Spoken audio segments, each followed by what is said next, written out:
Welcome, everyone, to a very special That Nintendo show. My name is Mitch. I'm joined today by a good friend of mine, Richard, from, well, never mind. I'm a good friend of mine, Richard. I was going to say Pixelmen Podcast already. I've been on many podcasts and I've done many things, so it's world renowned. There we go. Yeah, world renowned. Hosted Next Gen Newsweek with me, was the host of the Pixelmen Podcast, and now just freestyling it. That is. Is that a good way of putting it? Freestyling it? Okay. When we did Next Gen Newsweek, we had listeners in Germany and Japan, didn't we? Yeah. So you really are like Mr. Worldwide. I can say world renowned and feel good about that. So.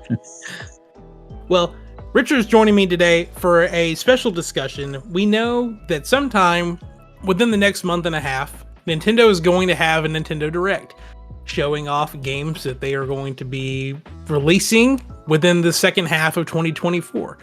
And this could potentially be a very big showcase because, as Richard and I were talking about before I hit the record button, there are 3 games left that Nintendo hasn't released that are coming out that we know of this year. Those are Paper Mario: The Thousand Year Door Remake, which is coming out in a couple weeks. Actually, I think it's just next week. And Luigi's Mansion 2 HD coming out at the end of next month. And then the Nintendo World Championships NES Edition coming out in July, which, by the way, I'm super excited for that. I don't know if you've read up on it at all. You know, I'm curious about it. I'm wondering like what kind of challenges, and is that like a strictly online or? It is not, and it supports 8-player local co-op too. Okay, that's cool. That is cool. It's super cool, and it's only $30. Like, I wish more companies would do stuff like this. Even though it's like, yeah, if you want to buy the $60 collector's edition, I mean, good for you. But if you don't care about all that stuff, $30 digital, and you've got to, I mean, it's not a very, like, there's not a lot of sustenance there, but there's a lot of different ways you could play it. Does that make sense? Yeah, and you know, Nintendo's got this, you know, when you think about like Nintendo Switch Online and access to the older titles and stuff like that, you know, you got people like me who are a little up there in years that, you know, they remember when the stuff very first came out, you know, so there's like a nostalgia aspect there. But then, you know, I feel like Nintendo is one of those where, you know, they really like create games based on like that current generation, that youthful kind of generation, and the way they can kind of cascade what they've done over previous generations and like reintroduce it. I think that's really cool. For sure. Yeah. And there's just so many different things you can do with this. Like, they got speed running modes, challenge modes. I don't know for sure if you actually get to like just play the regular games without all these other challenge things. But it's kind of like NES remix on crack. Yeah, I don't think you do, but from the titles I've seen, I think they're all available on the service though. That is true. So even if you take in consideration this $30 game and a $20 for a 1-year subscription, you can knock out all these games and still pay less than what you'd pay for one game. Yeah, really. Especially with the field of games that we have to talk about. Because I mean, I've never played Luigi's Mansion 2, but I fall in that category of where I kind of have a hard time justifying $60 for this game. Paper Mario is in the same category, but at least I've played that one and I know what I'm getting, so I can justify that one a little bit more. Yeah, I was not a fan of Luigi's Mansion 2. I think that the first one kind of set the bar a little higher than it should have, depending on considering what they've followed it up with. Because each individual ghost had its. Well, you played the first one, you know where I'm going with this. You know, there's a lot more character. There was a lot of character to each individual ghost, and that, you know, they kind of, I don't know, when you got rid of that, it kind of, in my opinion, weakened the formula. So, yeah. Well, enough talking about what we know's coming. This is a prediction video, so let's talk about what we think might show up. And I think we should just go ahead and get the Metroid in the room out of the way. Metroid Prime 4 has been in development since at least 2017 and got restarted development 5 years ago now. So this game should hopefully be about done, or they've just scrapped it and never told anybody that they did it. Should have been done. We're talking about the fourth one. So they did re-release the first, right? Mm-hmm. But they've not touched 2 or 3, correct? They haven't officially said that they've They have officially not done anything with 2 or 3, but supposedly, quote, Yeah, that's in right. the works. I remember seeing that the first one, I don't know. That was one of those things where I always figured they would just release that as a collection. Mm-hmm. And then when they didn't, it kind of threw me off because I was like, well, I mean, while you're doing the one, why wouldn't you just go ahead? Because, unless they're just, it's a way to capitalize on it. Because I know with Prime 1, did they call it a remaster or just a re-release? Remaster? It was what, $40? Yeah, it was $40.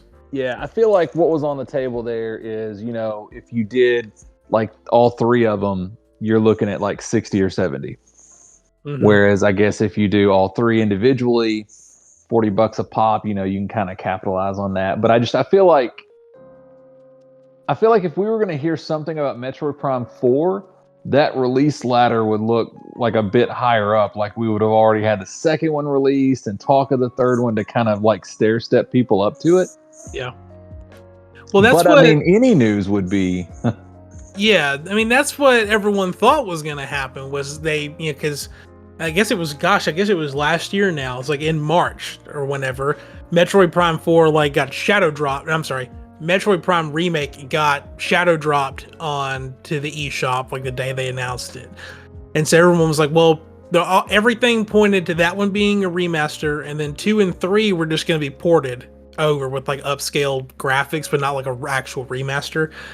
And that never happened, but those 2 were supposedly going to come in a double pack, and they never did. Yeah. And so now we're back to, well, if Prime 4 is going to release this holiday, then maybe in this June Direct, the 2 and 3 are shadow dropped in the Direct or something. But I mean, that's a similar formula to what they've done before, because like with Bayonetta and I'm drawing a blank on it, a Pikmin, they did them for both of those. And so now it's like, and even something to what you've talked about before is like Luigi's Mansion 1. Like, there's no reason why that game isn't on the Switch now. It should be. It really should. Yeah, because you've got all 4 Pikmins, all 3 Bayonettas, supposedly going to have all 4 Metroids, but we're only going to have Luigi's Mansion 2 and 3. Like, just bring that one. That's the one that people want to play. Like, you remade that game for the 3DS and no one bought it. Right. Just bring it over. That is right, because it was like close to the end of the life cycle for that when they did that, I believe. And it was for that. There was what did they call it? Was it called like the new 3DS or something? It wasn't available just for any old 3DS. Yeah, it had to be on the new Nintendo 3DS or 2DS because it had extra RAM or something in it to make it more powerful. So they're no stranger to doing this. That time period for the 3DS is where we find ourselves now with the Nintendo Switch, and this is around that time where Nintendo starts to just dump everything they can, remakes, remasters, everything. We didn't really spend a lot of time on Metroid Prime 4, but there's also just not a lot to really say because all we've had for 7 years is that the number 4 and Metroid in front of it is coming eventually. I'll be honest, it's been so long since I played it. I don't even know what could it be about. I have never played Metroid Prime at all. Like any of them? No. But wow. I'd also never played any 2D Metroid until Dread came out, and I love that game. So I'm sure I will love any Metroid Prime. Like I know Metroid Prime 1 remasters on the Switch. Never got around to it. It's in my pile of shame. But I know I got some work I got to do. Can't be a real Nintendo YouTuber if I haven't even played Metroid. Like, come on, like you got to get it together. Yeah. You're talking about like the original? I'm just talking about like Metroid Prime, like any of those, or any other 2D Metroid. Like I've messed around with like Super Metroid on the Nintendo Switch Online thing, but not like sat down and just went grind mode at it like I did for Dread whenever that came out. Super Metroid to me, that's like one of those like a gold standard right there. Mm-hmm. That was just I will remember that till the day I die. That was an amazing game. Again, I literally I don't own it, but I've got the means to play it rather easily and just with Super Metroid. Yeah. Oh, it's on the service too. Yeah. So yeah, that's what I was talking about. But something that I've played probably way too many times. And actually, I'm glad you did agree to come on the show tonight because I needed to take a break from it. Is the Wind Waker HD? Since Nintendo has taken so long to put it on the Switch, I have found my own way of playing it on this relic technology called a Nintendo Wii U. God, this sounds like 15 years old now, but no, it's actually. I remember when I bought a Wii U, and man, it was awesome for just a few minutes.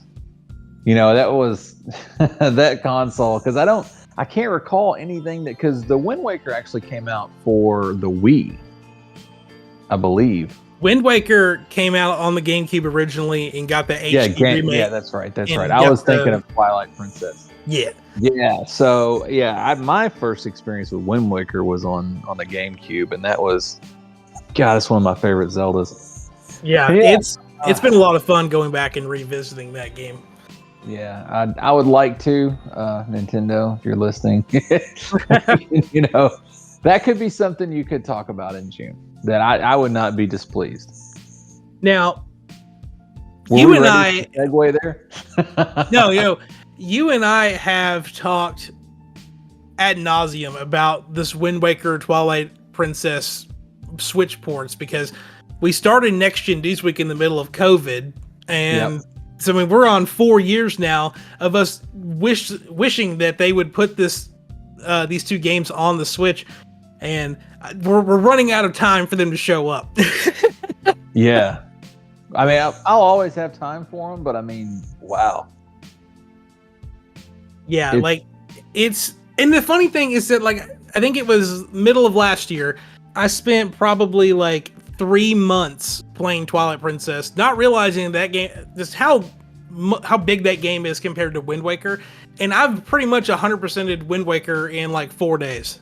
Other than I'm not doing the figurine thing, that's just too much. But everything else is, I count that as 100%.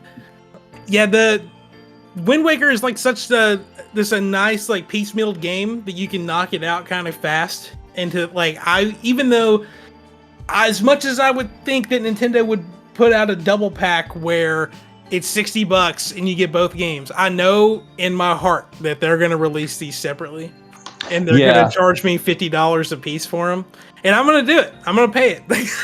Oh yeah. I mean, but it's Zelda. It's Zelda. That's a good, I put out a video earlier today as of recording this, talking just at length about how much I like Tears of the Kingdom and how it's one of those games where I just spend a ton of money on it. I get all the special stuff and I just no life it. And I've had 3 days off this week. I'm on day 2 and I've literally cleared 50% plus of Wind Waker and I'm just tracking down heart pieces.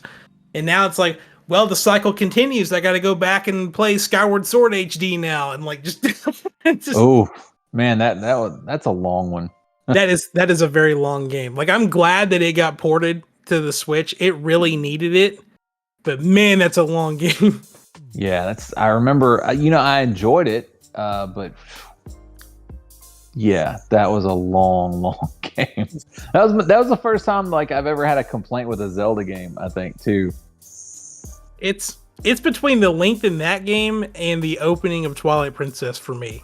The hand-holdy opening that takes 2 hours to get through. I mean, now Skyward Sword, that was because they start to run together when you start to get old. That was the Demise one, right?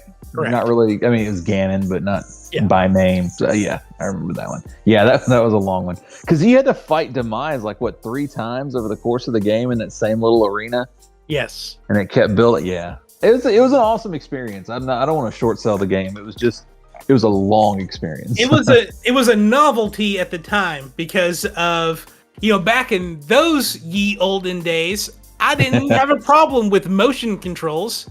I thought they were still cool, and they had that Wii Remote Plus thing. So when Link twirled his sword in his hand, it was pretty much 1-to-1 with what you were doing. Give or take a little bit of jankiness with it. But then I realized, you have to swing your hand every single time that you want to do anything. It's oh my gosh, I hate this. And I love that game. I love the story of it. I love everything about it. But at the time, I hated the motion controls and I hate motion controls in video games because of Skyward Sword HD. Or, I'm sorry, just Skyward Sword. I'm not a fan. So I was really excited that came back and I didn't have to use motion controls again. But either way, we're kind of going down. I mean, I'm all about Zelda rabbit holes and tangents, but just gotta let's get it back on track. Target here. Yeah. So anyway, other than remasters and remakes of Zelda games, I think that there's only like one or two other games I can think of that might possibly be getting one. And hopefully I'm right with this, but I really think that if any game deserves it, it's Kid Icarus Uprising for the 3DS. I've never played this game. It looks great, but I've always heard, again, the controls are awful. It's one of these games that could just really use a fresh coat of paint and to get its controls reworked for a modern system. And I don't know, do you have any familiarity with this game? You know, I did not play that either. But however, I always wanted to. It was always on like my quote unquote to-do list, but I never even purchased it. And I can't remember why, that was a time and a place. I was a huge fan though when I was little, like really scale back the clock there, the original Kid Icarus game. And that's why I wanted to play it so bad. And that's one of those that I would really, really enjoy seeing ported over to the Switch. Because, even though it was a 3DS title, right? Yep. I don't think that the 3D element or the touchscreen element played so much of a part. I mean, to my understanding, it didn't play as much of a part to where it would take away from the experience. So, and I mean, it's one of those properties where, you've got Pit in Smash Brothers. So, it's definitely one of those that, they like to go back to and they like to keep, irrelevant, at least, people known by namesake. So yeah, I mean, that would be an awesome surprise for me. I don't know how many people I speak for when I say that, but well, in that similar category, I think I don't even have it on the list, but you made me think about it when you brought up Smash Brothers. I mean, there's nothing wrong with Nintendo releasing a new Punch-Out. I think that would be cool as hell too. And I had sort of thought about that, and when I say I had thought about it, like, with the Switch controllers, there's motion control in those, right? Yep.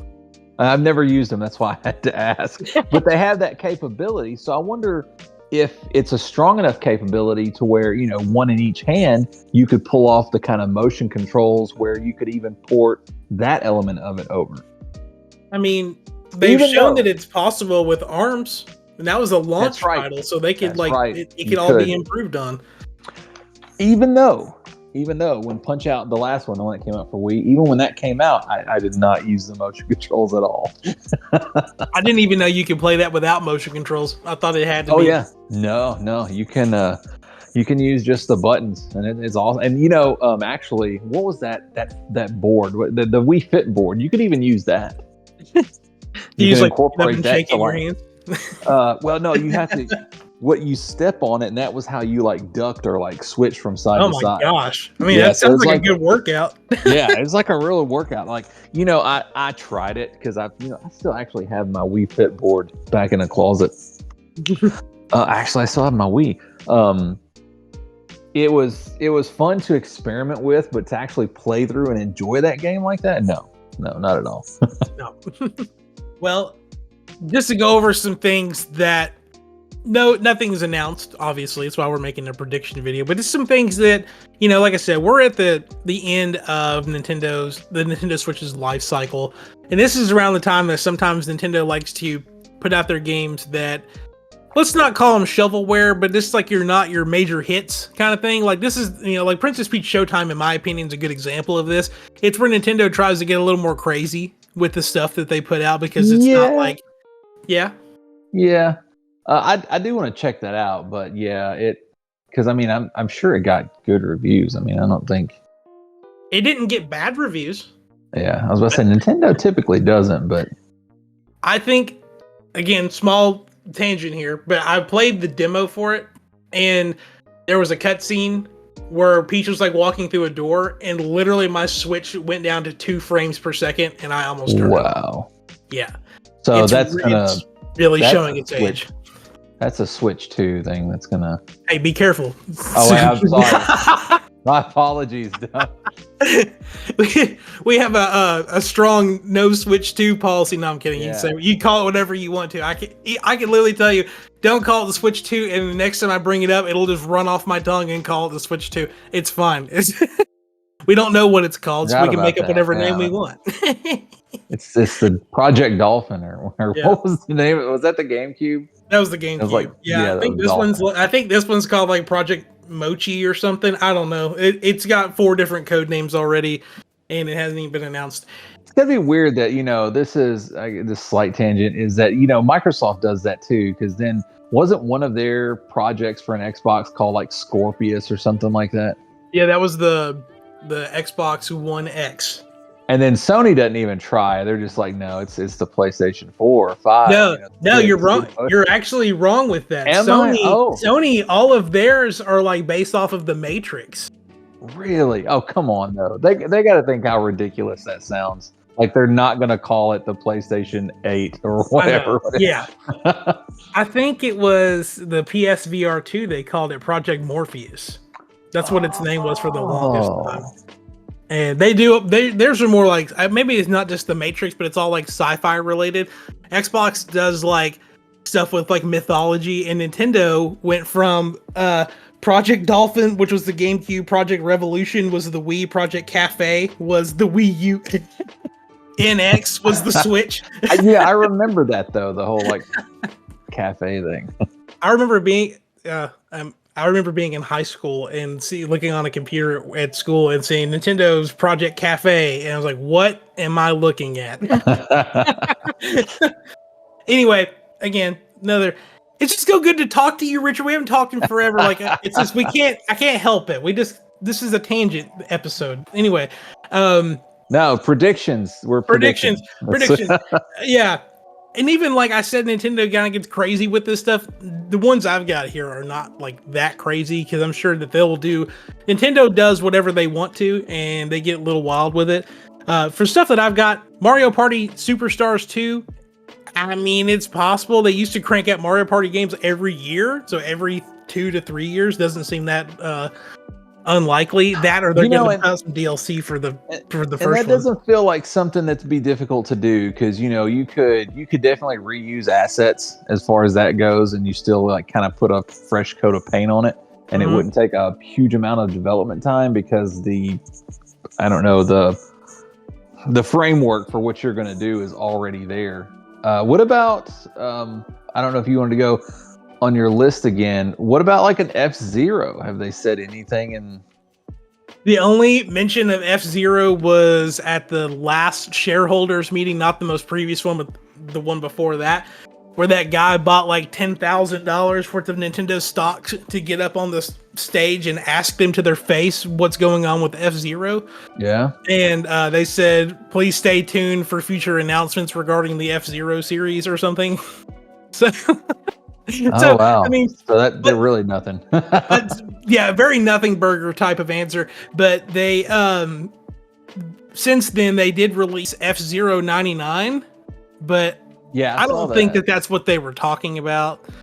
Like, they've got to see that there's a demand for certain games that they haven't brought back in a while. Like, the next thing on my list is Star Fox. There has not been a single Star Fox game on the Switch. Now, granted, Star Fox Zero on the Wii U was kind of a flop, but the Wii U was a flop. So yeah, I think everything kind of gets a pass for kind of being a lemon on that system. So now, was that the one that was like you could get out of your airship at times? No, that belongs to actually my favorite Star Fox game, which is called Star Fox Assault. That was a GameCube game. Oh, I never played that, but I wanted to. It looked awesome. It really did. There were 2 Star Fox games on the GameCube. One was Star Fox Adventures, which was the dinosaur planet one, which you still get out of the R-Wing and everything, but that was like a single player game.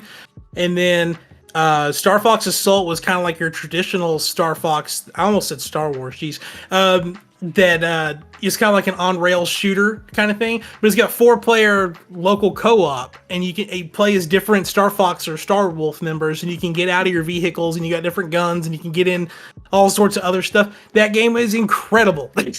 Yeah, I feel like they could do so much. And when you think about like, I mean, I don't want to compare it to No Man's Sky because it's very polarizing.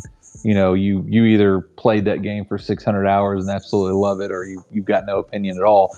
But I feel like when it comes to that, because even like Starfield kind of flopped on its face, I don't feel like there's a kind of a space exploration thing that kind of, I don't know, like, I don't want to say competes against Star Wars, because we got a lot of Star Wars games out now that are just phenomenal, but you know, something that kind of satiates that space combat exploration sort of sci-fi fantasy that isn't Star Wars. Yeah. Because I feel like everything that comes out now that's like that is Star Wars or pertains to Star Wars in some way. Mm-hmm.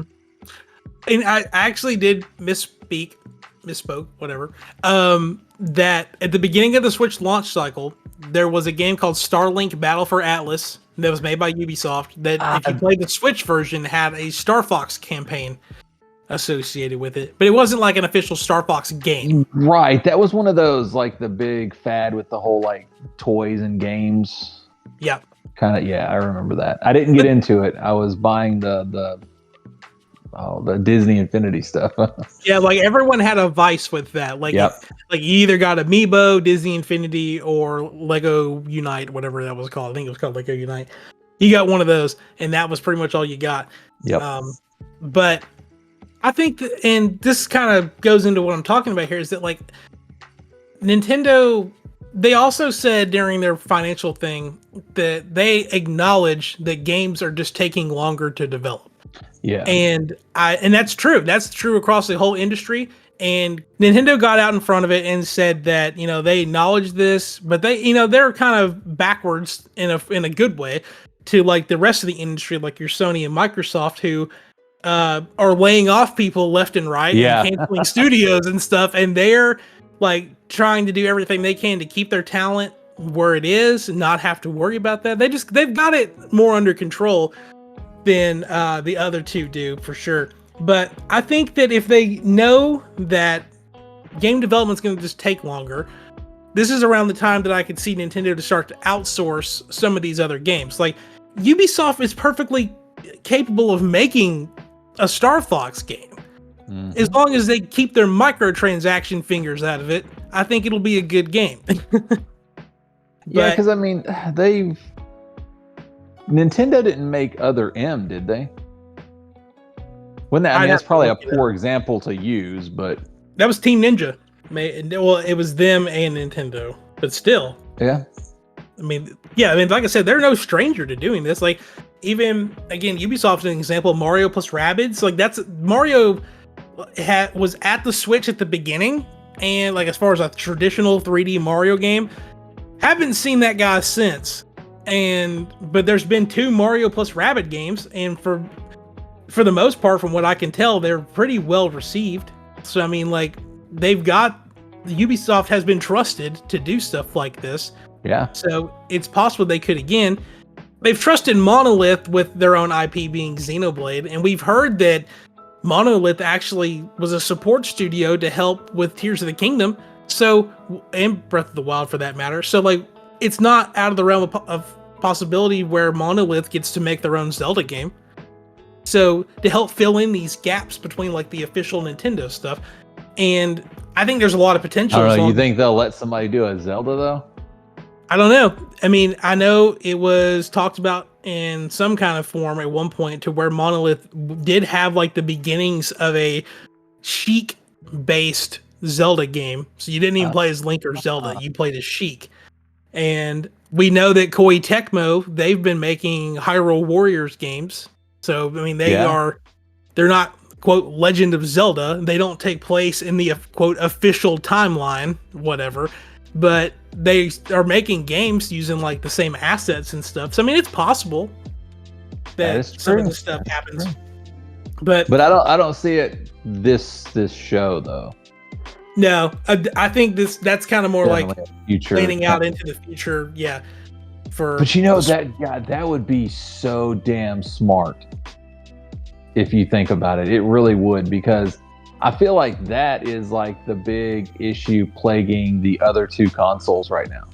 especially with Microsoft, because I don't know about everybody else, and I'll make this quick because I know this is about Nintendo, but you had them buying up all those studios, and at least from my perspective, I think part of what they tried to sell the demographic on was that, with those IPs in Microsoft, there's going to be more resources, that, we would get titles that we love quicker. and I know that, like, you can't make a game overnight, but from the look of it now, I mean, you hear, they basically slaughtered everything Bethesda that wasn't Fallout or Elder Scrolls, because I think they really want to capitalize on Fallout right now. But if Nintendo can actually pull it off and get like some of their core titles, with other developers and stuff like that, man, I think that would be like just a good, what's the word I'm looking for? Like a PR thing right there. Yeah. Well, and it's kind of like it's the complete backwards to how, like, you were just talking about with Microsoft. Like, if Nintendo wanted to, let's just say, use Hyrule Warriors as an example, they want to outsource a project to them using the Legend of Zelda IP. Cool. They can get it done. They can reuse assets from Breath of the Wild. They can knock it out pretty quick. Microsoft used to do this. It was like, let's just say Halo Wars, for an example. That's not made by the initial 343/Bungie team at the time. They outsourced that game. What did they do? They acquired that studio. When's the last time you've seen a Halo Wars? Yeah. That might not be a perfect analogy. So if you're watching this and you're way more invested in the Microsoft ecosystem or Sony, and we're, maybe we're not 100% on this, but it's got to be in the right direction. And like the way Nintendo does it, they don't go out and acquire studios. Now, they have mentioned that they are they said that they are going to prioritize making games using their first party studios, but they did also mention the idea that they might look into acquiring someone. But if they acquire someone, it's not going to be some $69 billion acquisition or anything like that. They've shown with a good track record that they're pretty good at acquiring only the studios that they need, and then they don't just shut them down immediately after that they do it. So what in the world would Nintendo acquire, though? I feel like Sega would be too big of a purchase, but I mean, that's like my knee-jerk reaction.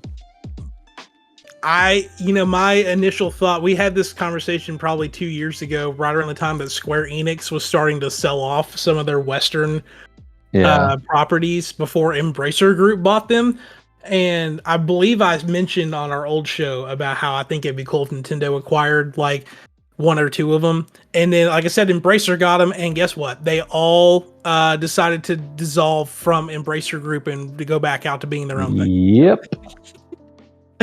Yeah, I mean, it's, the grass is not greener at all. No, on the other side. No, not at all. Okay, a couple more things before we close this out. I do want to bring up the idea. I know that this Direct, they have gone out of their way to say that they're not talking about the successor to the Switch. They did not, however, and I'm bringing a lot of false hope here, they did not say that we wouldn't see games.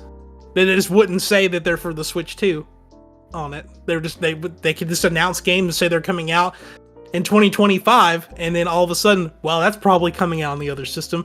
Two of these I did want to bring up. I think that it may not be Mario Odyssey 2, but it might be a 3D Mario game coming out sometime in the later half of this year or in the spring of next year. Potentially a launch title for the next system. And Pokemon Legends ZA, which that got announced back in January. So we're due to see that one anyways. And we've all speculated that was going to be coming out on both systems. Yeah, because we haven't seen a 3D Mario since Odyssey, yeah, 2017. We had what was it called? Wonder. Yeah, Mario Wonder. That's kind of like a 2D Mario game. Wonder was great in its own right, but it's not a 3D. And, my thing with the next, and I hate to have this kind of attitude because you get people that are suddenly like just huge Marvel fans strictly because of the movies. But I almost wish there was like just a hint of the movie and the kind of direction they went in the next Mario title. Because I kind of like that lore that they set up there. I mean, it's possible. Mario Wonder had nothing to do with the Mario movie. I do respect them for getting a game out relatively close to that movie coming out. But, we're in a different time now. Like, if you think about, 10, 15 years ago, there would have been a tie-in game to go alongside the movie. And at the very least, hire Jack Black. Yeah. Come along and voice Bowser. Yeah, or something like that. Like, it's funny, way off topic, but a couple weeks ago, Shrek 2 came back to theaters for its 25th anniversary or 20th anniversary or something. Oh, wow. So naturally, being all my friends go see Shrek 2, we're all a bunch of 30-year-olds go see Shrek 2. Best night of my life in a long time. But it made me think about how there was a Shrek 2 game on the GameCube and PS2 that I used to have a blast playing. And, it was one of those game mill, just piece of junk games, but there was a game there. And it probably sold like crazy. And, the SpongeBob movie had its own game, and, everything had its own game back then. And if they found a way to do that, or back to the whole point with the Fallout show, if they had found a Fallout game to release along the same time as that show, it doesn't even matter if that game was a piece of junk, it would have sold like crazy. Because there's one of those things where, hindsight, they should have known. They should have known. Yeah. All right, and then the last thing I wanted to bring up. This is actually related to a news article that broke the other day. Square Enix is looking to no longer be a Sony exclusive for a lot of their games.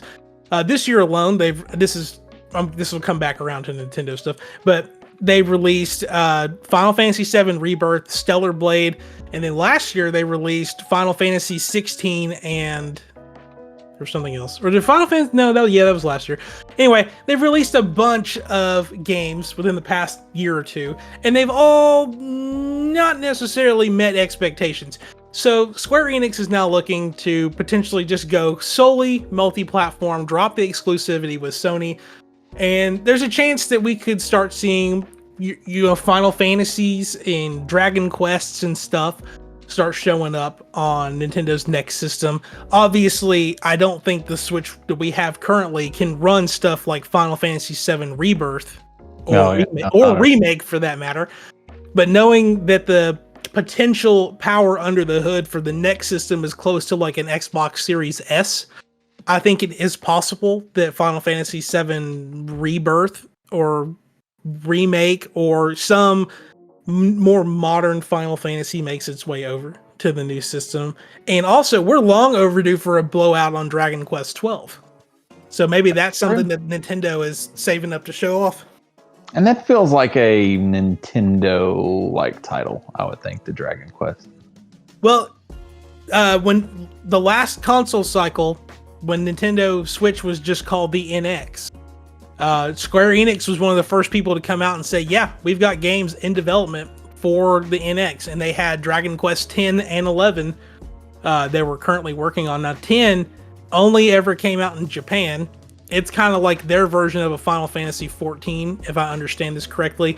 So it's an always online type of MMO game. So it didn't really fit how the Switch works so they never brought it over to the US. But Dragon Quest 11, for the longest time, it had some long subtitle. But I think the short version, like Dragon Quest 11 S or something, was a Switch exclusive. And I think it had either 6 months to a year of exclusivity before it came out and everything else. So they're no stranger to dropping the Dragon Quest games first on the Switch or just on Nintendo hardware. And those games generally have I don't want to say like a childlike appeal, but I mean that whole family-friendly vibe that Nintendo's pretty much known for. So I could be completely wrong on this, but I swear to you, at some point I've read that Dragon Quest is one of the biggest selling IPs in Japan. To the point where you could see like Dragon Quest slime, just like not like actual slime, but like the character slime on just random pieces of merchandise. It's just so baked into some parts of their culture for like on the gaming side of things, I guess, or marketing, not like deep culture, but it's just there and it's in front of your face all the time. So I could totally see Nintendo and Square working on at least giving Dragon Quest 12 some kind of exclusivity deal for the Switch successor, Switch 2, whatever you want to call it. Definitely. Yeah. Well, any other things? I had a thought. Oh yeah. Though kind of like my realistic answer as far as what I feel. I think it's going to be a lot of indie stuff. I think that's what I think it's going to be kind of, I don't want to call it a throwaway show. But I do think that I'll call it fluff, because there's also, I don't know if you remember Fantasy Life? Yep. Fantasy Life is still floating around there somewhere. I think that actually had, the last time I read, it had like a Q3 or a Q4 release thing. So I think we see Fantasy Life. I think we see like some independent things, kind of like, I know that is called Endless Ocean. Yeah, that already came out though. Oh, okay. I knew it was a May release. I just didn't know how far into May it was. I didn't know it already came out. Yeah, but the point I was making is that, like, stuff like that. Yeah. That aren't necessarily on anyone's radar. It's just one of those things where you see it and you're kind of like, oh, that's cool. Or, if you don't like diving in the ocean at all, you might just be like, oh, okay, whatever. So, yeah, I think for the most part, it's going to be a lot of that as filler. And then they'll talk about, because the 1,000-Year Doors, actually, I wonder if it'll happen before or after because that's June. 1,000-Year Door comes out on the 24th of this month. So it comes out in 10 days. Luigi's Mansion 3 or Luigi's Mansion 2 HD comes out the end of June. Okay, that's what I was thinking of. So, maybe they talk about that a little bit more. Maybe that'd be a good time to drop Luigi's Mansion 1 Nintendo. Yeah. Some mention of that, so we can go ahead and just have. I like having all of a series on one playable system. Yeah, for sure. I think that's an awesome thing, and I think Nintendo can do that. They really can. I mean, if we're going back to it, but if they can put Wind Waker and Twilight Princess on this system, every 3D Zelda game ever made, other than like the DS ones, will be available on this system. Actually, I'd have to check, but I'm pretty sure those two, maybe give or take one other one, all the Zelda games would be on the Switch, considering the NSO stuff too. Like, I mean, you can pretty much get a full set on there. And we didn't, not to drag this on further, but we really talk about, there could be like some Switch Online stuff to come out. Yeah, I mean, there's always stuff that they could add to it. They have not put Banjo-Tooie on N64 yet. So right, there's that, or even I don't know if this I guess is just wishful thinking on my part, but even like the original Pokemon. I've almost given up hope that Pokemon games are going to show up on NSO, because I feel like they would just sell them individually because they know they can make more money off of it. But still, $20 a pop. That's what on the 3DS, you could buy all the old Game Boy Pokemon games, and they were like $10 a piece, and they had online connectivity with them. So it's like, okay, you guys obviously have the framework to do this. Where is it? Yeah, like you can't play them anymore because the 3DS and the Wii U online services are gone. So it'd be a great time to drop those or announce them or something like that. Or it would make Steven and I happy. You were talking about Square. If they did a remaster of Chrono Trigger or just a re-release on the Nintendo Switch. I mean, I think with what we perceive as the success of the Mario RPG remake, I mean, it's possible that it shows up. I mean, yeah, and I would love that, but there's a big but there. I don't want to wait that long for them to redo all the graphics on that. Like, I want to play it now. You've waited this long. What's another that's year? A surprise. And they're like, hey, guess what? It's already done. Because, Mario RPG, when they announced that actually came along pretty quick after they announced it. Yeah. 3 months. Nintendo's, and that's the cool thing is that, back to the whole game development, this is going on way longer than I intended to, but it's fine. Is that Nintendo does things, again, completely different to everyone else, to where, and I'm just going to go ahead and just throw out another Xbox game, Hellblade Senua's Saga 2, that's coming out in a week. That game has been in development for 5 years. They're rushing to get that game out the gate as, like, try to get something out there to get people's minds off of what's going on right now. Nintendo will finish a game and sit on it for 4 years before they finally release it. Supposedly there's a Fire Emblem 4 remake that they've had ready to go since before Fire Emblem Engage came out last year. they said, I know that there was more to it than just sitting on it, but they had Advance Wars ready to go for like an extra 2 years. Yeah, they did. Like there were some Those extenuating were the circumstances days. with that, but yeah, they've shown that they've done this in the past. Though is what I'm getting at, and so. While the other companies are like struggling to get things out, they're over here just like twiddling their thumbs going, well, this looks like it's going to be a dry month. Okay, here you go. Metroid Prime Remaster. Just, you can have it today. Like, yeah, it's like just as an emergency thing. They're like, oh, we got to do something. Here, just release that then. Yeah. Like, if you think about it, like, again, another one of these things that's just proven over time is that Microsoft and Sony love to copy things that Nintendo does right. Nintendo Directs are a really good example of this. Now you've got PlayStation Presents and Xbox, whatever they call theirs. Back to the whole motion control thing. They've done it before. And so if they can ever just get to a point to where they're following the same structure that Nintendo's doing, I mean, we would never really have to worry about not having dry spells for games. I mean, the Switch has been out for 7 years, and now we're finally getting to a point where it's kind of like our true dry spell, where there's nothing coming out. Or on the flip side, the Wii U was like, well, I'll see you in 9 months when the next game comes out for it. But they've really turned that boat around, and I think the competition could really take a page from their book about how to do that. I know they make more bigger budget AAA type things, but still. I think that they could learn a lesson or two from how Nintendo does it. Mm-hmm. For sure. I got one more thing. I promise. This is the last one. You mentioned indie games, and one of the biggest indie games that no one's talked about in forever, and no one knows where it is. Hollow Knight Silk Song. I think it's a good shot that could come out, or it maybe not be a Switch exclusive or Switch launch exclusive, but Nintendo could be the place that they decide to show that game off. Yep, that'd be a good announced platform. Just as something that people has been waiting on that could, like a wow moment. That's what that would be. Yeah, like I think the perfect direct with what we know could possibly happen is that either it starts or ends with Metroid and Hollow Knight. So like we know Metroid will show up at some point, hopefully. So it's like you can just knock that one out of the way because everyone's expecting it. And it's like, okay, we have one more announcement and it's Hollow Knight Silk Song, maybe releases like 2 weeks after the direct, and maybe there's some kind of like special Nintendo content, or maybe it is a launch exclusive or something. But yeah. And I mean, everybody loves flipping Metroidvanias. Exactly. I know I've been talking in the group chat about Animal Well, but I mean that's just proof. Look at how many awards that damn game has won already.